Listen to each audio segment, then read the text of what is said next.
शाहजहां का पिताजी का नाम था जहांगीर, जहांगीर का पिताजी का नाम था अकबर, अकबर की पिताजी का नाम था हुमायूं। इस तरह के बहुत ज्यादा ऐसे राम भक्त भी है जिनको ये सारे पीढ़ियों के बारे में हर एक का पिताजी का नाम था। लेकिन अगर उनको पूछा जाए कि राम जी का पिताजी का नाम था, उसका नाम बोल देगा दशरथ। दशरथ का पिताजी का नाम था, वही किसी को पता नहीं, वहीं पर रुक जाते। आने वाले राम का पीढ़ियों का पिताजी का पता ही नहीं इंडियंस को। लेकिन जो हम लोगों का ये बाबर, अकबर, हुमायूं, ये सब है, सभी का पिताजी का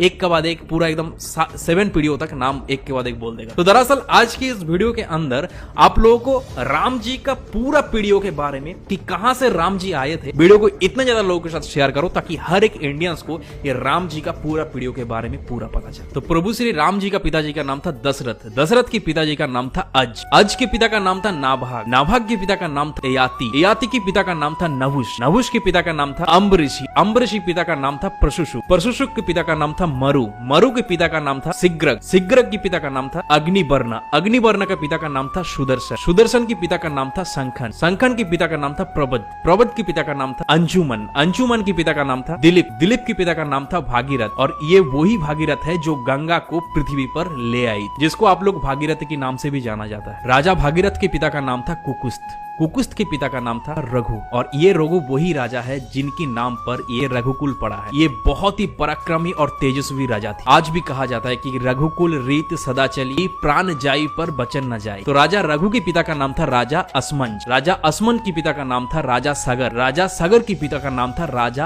असित, राजा असित के पिता का नाम था राजा भरत, राजा भरत के पिता का नाम था राजा ध्रुवसंधि, राजा ध्रुवसंधि के पिता का नाम था राजा सुसंधि, राजा सुसंधि के पिता का नाम था राजा मानदाता, राजा मानदाता के पिता का नाम था युवनाश, युवनाश के पिता का नाम था दुंदुमार, दुंदुमार के पिता का नाम था त्रिशंगु, राजा त्रिशंगु के पिता का नाम था राजा पृथु, पृथु के पिता का नाम था अनन्य, अनन्य के पिता का नाम था राजा बाण, बाण के पिता का नाम था दिवशान, राजा दिवशान के पिता का नाम था राजा मनु, राजा मनु के पिता का नाम था इक्ष्वाकु, इक्ष्वाकु के पिता का नाम था राजा कुक्षी, राजा कुक्षी के पिता का नाम था राजा बिकुक्षी, राजा बिकुक्षी के पिता का नाम था राजा कश्यप, राजा कश्यप के पिता का नाम था राजा मरीचि, राजा मरीचि के पिता का नाम था स्वयं ब्रह्मा जी। तो इस हिसाब से हमारे श्री राम जी ब्रह्मा जी की 39 पीढ़ियां है, 39 पीढ़ियां। तो ज्यादा से ज्यादा इस वीडियो को इतने ज्यादा इंडियंस के साथ शेयर करो ताकि ये राम प्रतिष्ठा के पहले ही हर एक इंडियंस को ये प्रभु श्री राम का 39 पीढ़ियों के बारे में पता चले। और इस तरह के इंफॉर्मेटिव वीडियोस देखने के लिए कुशल भद्र को फॉलो कर लीजिए।